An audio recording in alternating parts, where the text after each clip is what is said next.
Hello guys. मैं आपको करवा रही हूँ जो यूजीसी नेट की बुक है आर गुप्ता वाली। आर गुप्ता की जो बुक है वो नेट के लिए और किसी भी पीजीटी एग्ज़ाम के ऊपर करेक्ट करने के लिए बहुत ही इंपॉर्टेंट बुक है, जैसा कि आपको पता है। पर इस बुक को पढ़ते टाइम हमें दिक्कत आती है क्योंकि बुक की जो लैंग्वेज है वो काफ़ी टफ है। तो और इसके अंदर सारे जो प्रीवियस ईयर क्वेश्चन दिए हुए हैं वो हमारे लिए बहुत इंपॉर्टेंट है। आपको पता होगा कि जो पीवाईपी होते हैं यानी कि प्रीवियस ईयर पेपर होते हैं, उनको किए बिना आप कोई भी एग्ज़ाम क्लियर नहीं कर सकते। तो वो इसके अंदर दिए हुए हैं, ठीक है। तो वही हम सोल्व करेंगे और मैं आपको इसकी हिंदी करवाने की कोशिश करूँगी और साथ में एक्सप्लेन करने की कोशिश करूँगी कोई क्वेश्चन को, ठीक है। तो और आज मैं जो लेने जा रही हूँ उसका 1 पेज करवाऊँगी मैं। 1 पेज में आपके 8 क्वेश्चन आते हैं, तो हम 8 क्वेश्चन करेंगे। मेरे पास 2022 वाला एडिशन है, ठीक है। तो मैं वही आपको करवा रही हूँ। उसी में इस एडिशन के अंदर जो भी हमारा पेपर हुआ था एनटीए का, यूजीसी नेट का, इंग्लिश का 2 जून 2020 में जो 1/10/2020 को हेल्ड हुआ था, मैं उसी का सॉल्यूशन आपको करवाने जा रही हूँ। हम आज पहला पेज सोल्व करेंगे और पहले पेज में जितने भी क्वेश्चन आए हैं उनको की एक्सप्लेनेशन देखेंगे, ठीक है। तो टाइम ना वेस्ट करते हुए शुरू करते हैं। हमारा फर्स्ट क्वेश्चन क्या आता है, देखो। फर्स्ट क्वेश्चन है, deductive method differ from the inductive method in drawing it's conclusion from. यानी कि जो डिडक्टिव मेथड है वो इंडक्टिव मेथड से किस तरह से, मतलब उसका जो डिफरेंस है, मतलब उसमें कैसे है। ड्राइंग इट्स कंक्लूजन यानी कि वो इसके कंक्लूजन को कैसे लिखता है, ठीक है। Deductive method differ from the inductive method in drawing it's conclusion from, यानी कि क्या कंक्लूजन निकलता है, आपका क्या कंक्लूजन है कि ये बात सच है या नहीं है, ये कहना चाहता है, ठीक है। तो ये जनरल ट्रूथ है, यानी ये सामान्य सच बात है कि दोनों ही मेथड एक दूसरे से पूरी तरह से अलग है। अब ये देखो, जो एक्सप्लेनेशन दी हुई है उसको मैंने आपको हिंदी में दे दिया है, आप पढ़ सकते हैं। जैसे तर्क की आगमनात्मक और निगमनात्मक पद्धति में अंतर के लिए हम यह दावा कर सकते हैं कि आगमनात्मक तर्क के तहत एक सिद्धांत को थोड़ा थोड़ा करके स्थापित किया जाता है, जबकि बाद में किसी भी प्रचलित सिद्धांत को परीक्षण या समीक्षा यानी सत्यापन के लिए रखा जाता है। आगमनात्मक तर्क के तहत हम निश्चित टिप्पणियों पर विचार करते हैं और वे व्यापक सामान्यीकृत परिणाम या निष्कर्ष की ओर बढ़ते हैं, जबकि जो निगमनात्मक है वो इसके विपरीत है। भाई मैं समझाती हूँ आपको। आगमन क्या होता है। आगमन के अंदर पहले हम किसी भी बच्चे को एग्जाम्पल देते जाते हैं और एग्जाम्पल्स देके उसको समझाते जाते हैं, और बाद में हम उसको जो मेन नियम है वो समझाते हैं, यानी कि वो उसको नियम तक उसके एग्जाम्पल दे दे के उसको पहुंचा देते हैं, वो अपने आप ही उस नियम को समझ जाता है। और निगमन विधि के अंदर क्या होता है, इसका विपरीत होता है। पहले हम नियम बता देते हैं सिंपल, और फिर हम नियम बता दिया और उसके बाद एग्जाम्पल बता दिए। जो ट्रेडिशनल मेथड होता है स्टडी का, बिल्कुल वही। जैसे एग्जाम्पल के लिए, जैसे किसी बच्चे को ये ना कह के कि आप किसी बच्चे को, एक तो हम ये कहते हैं कि आप आग के पास मत जाओ, आग के पास जाओगे तो आप जल जाओगे, तो ये तो हो गया हमारी निगमनात्मक विधि, ठीक है। लेकिन अगर हम किसी भी बच्चे को आग की साइड जाने देते हैं, उसका हाथ जल जाता है, उसको एक पता चलता है, उसको खुद ही पता चल जाता है कि आग के पास जाने से उसका क्या है, हाथ जल गया है, तो ये हमारी आगमनात्मक विधि हो गई, क्योंकि उसको एक्सपीरियंस खुद हुआ उस चीज़ का। और जब हम बताते हैं उसको निगमन विधि। आई थिंक आप अच्छे से समझ गए होंगे इस क्वेश्चन को। नेक्स्ट क्वेश्चन,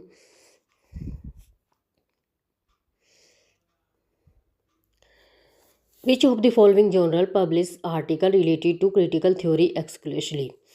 भी जो रिलेट क्रिटिकल थ्योरी है स्पेशल, उससे जो संबंधित जो जर्नल है, यानी उससे संबंधित जो आर्टिकल पब्लिश करती है, उस जर्नल का नाम आपसे पूछा गया है, यानी कि उस पत्रिका का नाम पूछा गया है जो पत्रिका क्रिटिकल स्पेशल क्रिटिकल थ्योरी के बारे में आर्टिकल पब्लिश करती है, छापती है।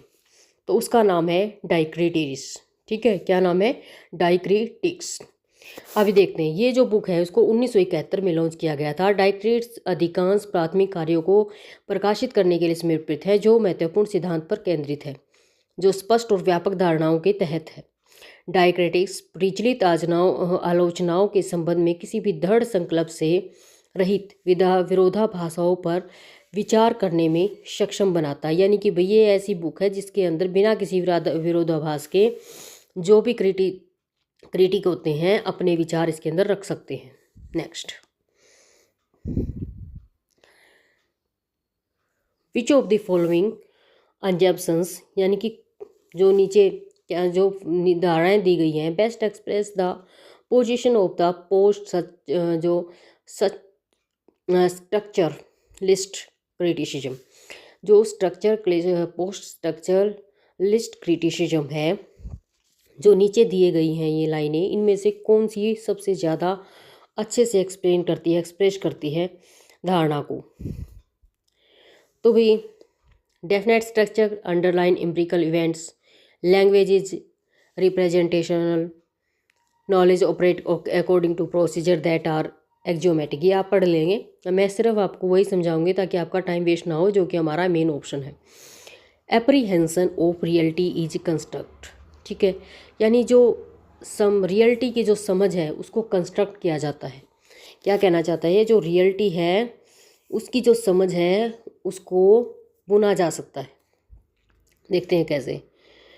भाई जो हमारे संरचनावादी थे, यानी जो स्ट्रक्चरलिस्ट थे, वो क्या कहते थे, वो ये कहते थे कि जैसे कि डॉग है, डॉग इसलिए डॉग है क्योंकि वो कैट नहीं है, ठीक है, इसीलिए डॉग को हम डॉग कहते हैं।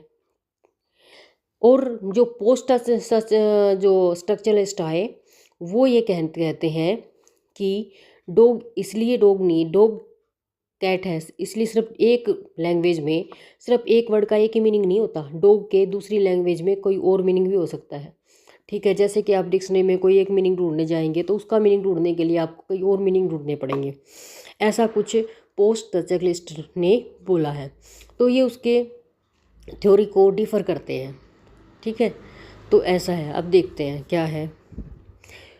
उत्तर संरचनावादियों के बीच यह धारणा है कि हम सामाजिक दुनिया को समझने की कोशिश करते हैं, यानी कि जो सामाजिक दुनिया उसको समझने की कोशिश करते हैं तो भाषा ही महत्वपूर्ण, यानी जो सामाजिक दुनिया उसको समझने के लिए भाषा महत्वपूर्ण है। उनका यह भी तर्क है कि हम जिस भाषा का उपयोग करते हैं उसके बाद कुछ भी नहीं है, भाषा प्रतिनिधित्वात्मक है। यद्यपि उत्तर संरचनावादी निश्चय से प्रेरित है। यही ब्लेकर चाउ का मानना है कि जब हम दुनिया के बारे में कुछ कहते हैं तो हम अनिवार्य रूप से दुनिया की अवधारणा के बारे में भी कहते हैं, यानी कि दुनिया की क्या अवधारणा उसके बारे में भी बोलते हैं, कुछ ऐसा जो किसी से जुड़ा हुआ नहीं है। तथ्यों और घटनाओं को हम समझने की कोशिश करते हैं, तथ्यों और घटनाओं को हम समझने की कोशिश करते हैं, लेकिन जानने की धारणाओं परंपराओं के अलावा जिन्हें हमने अतिरिक्त समय में हासिल किया है वो जो भाषा में संहिताबद्ध हो गए हैं, ठीक है। तो भाई सब कुछ समझने के लिए, सामाजिक चीज़ों को समझने के लिए, धारणाओं को समझने के लिए लैंग्वेज जरूरी है। नेक्स्ट है fourth question, which of the following is correct about Saussure's analysis of language. Saussure ने जो एनालिसिस दिया है लैंग्वेज का वो क्या है? सेसर ने बताया कि langue is the system of language. तो जो लैंग है वो सिस्टम है लैंग्वेज का। और इसके साथ साथ उन्होंने बताया है पैरोल और लैंग के बारे में। तो मैं बता देती हूँ कि लैंग क्या होती है। लैंग तो होती है लैंग्वेज, यानी कि जिसमें साइन होते हैं लैंग्वेज। और पैरोल क्या होता है? पैरोल होता है स्पीच, यानी कि बोलना, स्पीकिंग करना, उसको हम बोलते हैं parole. Langue is the particular instance of speech and writing. अब ये देखो, एक लैंग क्या है, सॉरी आप देखो बी वाला देखो, parole focus on language. Parole language के ऊपर फोकस नहीं करता, क्या फोकस करता है? लैंग्वेज फोकस करता है लैंग्वेज के ऊपर। System of at particular time में। Langue is the particular instance of speech और राइटिंग का नहीं है लैंग। स्पीच और राइटिंग के लिए क्या आता है? पैरोल आता है। Parole is the study of language over a period of time. Parole study of language नहीं है, ये तो स्पीच है, और लैंग है study of language period of time में। तो इस तरह से सेसुर स्पष्ट रूप से टिप्पणी करते हैं कि भाषा विज्ञान केवल भाषा का अध्ययन है और इसे मानव भाषण अभिव्यक्तियों के रूप में घोषित करता है। वह भाषा विज्ञान को भाषाओं के इतिहास से संबंधित मानते हैं, यानी कि भाषा का जो विज्ञान वो भाषा के इतिहास से संबंधित है। भाषा के विकास पर समाज संस्कृति का बहुत बड़ा प्रभाव पड़ता है, यानी भाषा के ऊपर समाज और संस्कृति का बहुत प्रभाव पड़ता है। ये सब कुछ सेसुर ने भाषा विज्ञान के अध्ययन में ये सारी बातें कही हैं। एक बार फिर से आप पढ़ लेना इसको। हमारा 5th क्वेश्चन है, who among the following theorist, जो थ्योरिस्ट हैं पर्टिकुलरली विशेष रूप से emphasised the social and historical dimension of text reception. अब एक टेक्स्ट रीडर रिस्पॉन्स थ्योरी आई थी, टेक्स्ट रिसेप्शन थ्योरी आई थी। उसके अंदर क्या बताया गया था कि जो भी मैन है, जो भी टेक्स्ट को पढ़ता है वो अपने हिसाब से उसका मीनिंग निकालने लगता है। ठीक है, जैसे कोई बच्चा अगर किसी टेक्स्ट को पढ़ता है तो वो अपने हिसाब से, आप उससे पूछेंगे कि आपने इसमें क्या पढ़ा, तो वो अपने हिसाब से उसका मीनिंग निकालेगा। लेकिन अगर कोई बुजुर्ग उस टेक्स्ट को पढ़ता है तो वो अपने हिसाब से उसको इंटरप्रेट करेगा, उसकी समझ ज़्यादा होगी, वो उसको अच्छे से समझा पाएगा कि उसके अंदर क्या लिखा हुआ है। तो जो हमारा हैंस रॉबर्ट जोस हैं, उन्होंने जो टेक्स्ट रिसेप्शन की थ्योरी दी है, उन्होंने यही कहा है कि इन जो रीडर का रिस्पॉन्स है उससे बियॉन्ड, उससे परे जो भी टेक्स्ट लिखा जाता है, असली मायने में क्लासिकल जो राइटिंग होती है टेक्स्ट की वो वही होती है।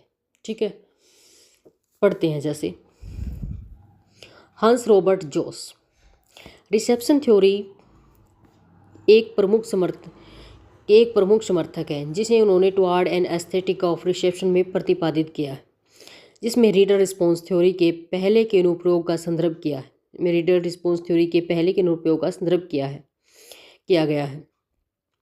इसमें व्याख्या और मूल्यांकन के संदर्भ में पाठक पीढ़ियों द्वारा बदलती प्रतिक्रियाओं पर जोर दिया गया है। भाई पाठक, जितने अलग अलग पीढ़ियों के पाठकों की अलग अलग प्रतिक्रिया होंगी। इसके अलावा यह उल्लेख किया गया है कि पाठक अपने जीवन के अनुभव और कुछ सांस्कृतिक परिवेश के आधार पर कुछ पाठ का विरोध या बातचीत कर सकते हैं। मतलब कि किसी के साथ कुछ घटना घटी है और वो बुक के अंदर उसके बारे में उसका रिलेशन अगर उसको बुक में किसी पेज में मिल जाता है तो कोई उस बात से, उस धारणा से सहमत है तो वो सहमत हो जाएगा, और अगर कोई उस धारणा से सहमत नहीं है तो वो उस बुक को देखकर असहमत हो जाएगा।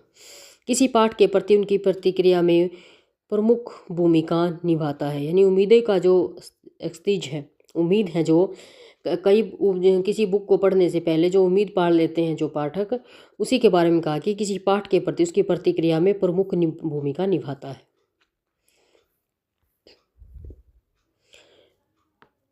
विच one of the following is a set of metaphysical poets. भाई मेटाफिजिकल पोइट्स कौन कौन थे? John Donne, Henry Vaughan, Andrew Marvell. ठीक है, और आपका होमवर्क ये है कि आप जितने भी सारे मेटाफिजिकल पोइट हैं वो सारे आप कमेंट बॉक्स में लिखेंगे। ठीक है, इससे आपको सारे के सारे मेटाफिजिकल पोइट्स के बारे में लर्न हो जाएगा। मेटाफिजिकल पोइट्स कौन थे? मेटाफिजिकल पोइट्स जो कि जब हमारी एलिजाबेथन एज ख़त्म हो रही थी, ठीक है, और तब जो पोइट आए थे जैसे जॉन डन, हेनरी वोगन, ये सारे जो पोइट आए हुए थे ये बहुत ही पढ़े लिखे और समझदार पोइट थे, ये अच्छे क्वालिफाइड पोइट थे। तो ये अपनी बुद्धि को पोइम के अंदर दिखाते थे। ठीक है, तो ये अपनी जो नॉलेज था उसको पोइम के अंदर डाल के पोइम को बहुत ज़्यादा डिफ़िकल्ट बना देते थे। कंसीट का यूज़ करते थे। कंसीट का यूज़ ये कैसे करते थे? जैसे कि कहते हैं कि एक पलिया है, जो पोइम है उसके अंदर कहता है कि जो ये पलिया है उसके अंदर तुम्हारा भी ब्लड मिक्स है, मेरा भी ब्लड मिक्स है। ठीक है, इसने तुम्हारे को भी काटा है, मेरे को भी काटा है। तो इसका मतलब क्या है कि हमने फिजिकल सेक्स ना करके भी सेक्स कर लिया है। तो इस तरह से इनकी जो पोइम के अंदर इस तरह के जो कंसीट दिए हुए हैं तो इनको बहुत नॉलेज वाली पोइम बोला जाता है। जैसे सूर्य क्यों उदय होता है, ठीक है, और अगर सूर्योदय नहीं होता तो क्या होता है, इस तरह के जो क्वेश्चन इसके इनकी पोइम के अंदर दिए हुए हैं। तो इसको और इसको किसने बोला, सैमुअल जॉनसन ने इनको पहली बार पहचाना था जब वो 52 जो पोइट्स की उन्होंने जो बायोग्राफी लिखी थी उसके अंदर पहली बार इनको पहचाना था। ठीक है।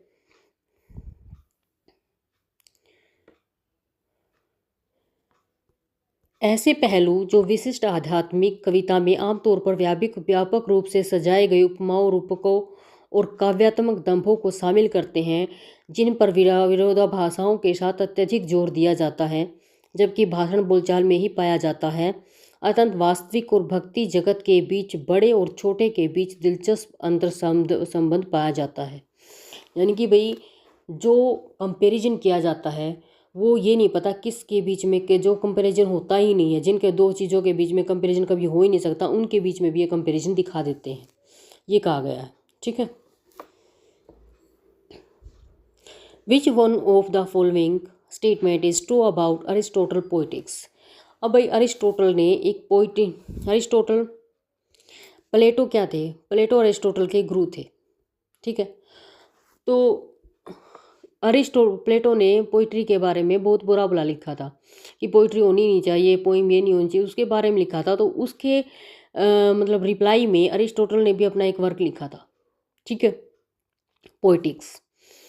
पोइटिक्स के अंदर अब पोइम के बारे में किसने बोला है, जो अरिस्टोटल, उसने कहा है कि जो पोइम है वो एक नकल है। जैसे कोई बच्चा किसी अपने टीचर को रोल मॉडल बना लेता है और उसकी नकल करने लगता है, वैसे ही जैसे टीचर की जो बोलता है, चलता है, फिरता है, उस सब चीज़ों की नकल करता है, वैसे ही पोई भी क्या है, पोइट्री भी एक नकल है। ठीक है। तो इस तरह से बताया गया। क्वेश्चन पढ़ते हैं, आंसर पढ़ते हैं। मैं सीधा आपके क्वेश्चन के ऊपर आ रही हूँ क्योंकि दूसरे जो ऑप्शन है वो आप खुद पढ़ लेंगे, लेक्चर बहुत लंबा हो जाएगा अगर मैं एक एक जो टॉपिक है उसको पढ़ाऊँगी। ठीक है। वैसे मैं बता देती हूँ चलो इसका। तो ही ऐसे वो जोर देते हैं दी पोइट्री इंटीग्रेटेड रिटोरिक, यानी जो पोइट्री है वो अलंकारों से संबंधित है, एंड इमिटेशन, और इमिटेशन से और नकल से संबंधित है। भाई वो इमिटेशन तो संबंधित है लेकिन अलंकार उसके अंदर होते ही नहीं है, ये गलत हो गया। He asserted the value of poetry focusing on both rhetoric and imitation, यानी कि रिटोरिक यानी कि कला जो अलंकारित भी है पोइट्री और इमिटेशन भी है, दोनों है नहीं है वो, क्योंकि वो उसने सिर्फ इसको क्या बताया है, इमिटेशन बताया है पोइट्री को। Asserted the value of poetry by giving preference to rhetoric, अब उसने कहा कि अलंकारों को महत्व दिया गया है पोइट्री के अंदर और इमिटेशन की बजाय। ठीक है। लेकिन ये भी बात गलत है क्योंकि इमिटेशन को क्या दिया गया है, प्रेफरेंस दी गई। अब देखते हैं। He asserted the value of poetry by focusing on imitation. ठीक है। उन्होंने जोर दिया है पोइट्री पर फोकस करते हुए इमिटेशन के ऊपर, रादर देन रिटोरिक की तुलना में अलंकार की इतनी ज़रूरत नहीं होती ना, अलंकार नहीं होते इतने ज़्यादा। क्या होते हैं उसके अंदर, पोइम के अंदर, पोइट्री के अंदर इमिटेशन होते हैं। इमिटेशन मतलब नकल होती है। पोइट्री क्या है, एक नकल है। नेक्स्ट क्वेश्चन देखते हैं। पहले चलो इसकी एक एक्सप्लेनेशन देख लेते हैं। अरस्तु की परिभाषा के अनुसार कविता मुख्य रूप से अनुकरण का माध्यम है जो दर्शाती है कि एक कला रूप जो जीवन का प्रतिनिधित्व करता है। कविता में जीवन का अनुकरण विभिन्न तरीकों से क्या था, हाँ, कला रूप से जो जीवन का, जो दर्शाती है कि कला रूप जो जीवन का प्रतिनिधित्व करता है। कविता में जीवन का अनुकरण विभिन्न तरीकों से किया जा सकता है, जैसे कि चरित्र के माध्यम से, भावना के गतिविधि के माध्यम से, यहाँ तक कि किसी दैनिक वस्तु से भी। दूसरे शब्दों में कविता अपनी भाषा, सामंजस्य, लयबद्ध अपील के आधार पर जीवन का अनुकरण करता है। यद्यपि संगीत और नृत्य में इस पर व्यापक रूप से जोर दिया जाता है, लेकिन फिर भी शब्दों के परिपूर्ण सेट के आधार पर कविता भाषा के माध्यम से भी अनुकरण करती है। इसके अलावा कला का उद्देश्य मनुष्य के कार्यों की नकल करना है, इसीलिए इसे नाटक शब्द कहा जाता है। व्यक्तियों की नकल करने के लिए कला का उद्देश्य मनुष्य को उसे बेहतर के रूप में प्रतिबंधित करता है। ठीक है। भाई नकल ही कहा गया है पोइम को। Who said of the blank verse quoting an unnamed critic। भाई किसी अननेम्ड क्रिटिक ने किसके बारे में कहा, ब्लैंक वर्स के बारे में कहा। ठीक है, that it is verse only to the eye, यानी कि ये जो एक वर्स है, ये छंद है केवल आँखों का, आइज़ का है, के लिए है, only to the eye. Adding, और आगे भी एडिंग फर्दर दैट, और आगे कहा है, आगे जोड़ा है, has neither the easiness of pros, इसके अंदर प्रोज की सरलता भी नहीं है, और नोर द मेलोडी ऑफ नंबर, और इसके अंदर जो संख्याएं हैं उनकी मेलोडी भी नहीं है। अब आप समझ सकते हैं कि कितनी डिफ़िकल्ट लाइनें दी हुई है। ठीक है, को समझना, तभी हमें जो नेट का हम एग्ज़ाम देने जाते हैं तो उसके अंदर ये लाइनें हमें समझ नहीं आती हैं, इसलिए मैं इसकी हिंदी लेके आई हूँ आपके लिए। ठीक है, तो भाई ये बात सैमुअल जॉनसन ने कही है, और किसके लिए कही है, जॉन मिल्टन के लिए कही है। ठीक है, ये पढ़ सकते हैं आप। उन्हें प्रमुख साहित्यकारों में गिना जाता है, और वह एक कवि हैं, उपन्यासकार हैं, अनुवादक हैं थे। ठीक है, सैमुअल जॉनसन संपादक, कोशकार, आलोचक हैं। उनकी साहित्यिक आलोचनाओं के लिए उनकी सराहना की जाती है। यह जॉन मिल्टन के बारे में कहा गया है। ठीक है भाई, किसने कहा है, सैमुअल जॉनसन ने। मिल्टन की शैली को विशेष रूप द्वारा ढाला हुआ नहीं माना जाता, यानी कि उनकी विशेष रूप से ढाली हुई नहीं है उनकी शैली, जैसा कि पैराडाइज लोस्ट में प्रदर्शित किया गया है, कि जिसे हम कॉमन में देख सकते हैं, यानी कि पैराडाइज लोस्ट में जो दिया गया है वो कॉमन में देख सकते हैं, ऐसा उनमें मतलब अलग अलग है उनकी शैली। मिल्टन जॉनसन को यह अजीब लगता है। ठीक है, क्योंकि मिल्टन कुछ टस्कन कवियों को जानते थे, और कुछ अन्य भाषाओं के साथ कुछ इतालवी शब्द भी उनको पता थे। यह बहुत सारे विरामों के बारे में है, जो रिक्त कविता को पसंद करने वालों द्वारा बहुत पसंद किया जाता है, लेकिन यह अंग्रेजी कवि के मूल्य को अस्वीकरण समय में बदल देता है। जबकि मिल्टन को कुछ वफादार पाठक मिलते हैं जो पूरी तरह से अच्छी तरह से समझते हैं कि पंक्तियाँ कहाँ से शुरू होती हैं और कहाँ समाप्त होती हैं। यहाँ वे कहते हैं कि रिक्त छंद, एक प्रतिभाशाली आलोचक ने कहा है कि रिक्त छंद क्या है, केवल आँखों को ही, सिर्फ यह एक आँखों को ही लगता है। ठीक है, तो भाई वो अपनी जो शैली थी वो उसको तोड़ते मरोड़ते रहते थे, दूसरी लैंग्वेज को उसके अंदर ऐड करके। ठीक है, अपने हिसाब से लैंग्वेज को लिखते थे। सैमुअल जॉनसन ने कहा है, किसके बारे में, जॉन मिल्टन के बारे में। ठीक है, तो भाई ये था हमारा लेक्चर। मैंने आपको 8 क्वेश्चन करवाए हैं, यानी पूरा एक पहले वाला पेज कंप्लीट करवाया है। तो if you like my videos, please like, share and subscribe my channel, and thanks for watching.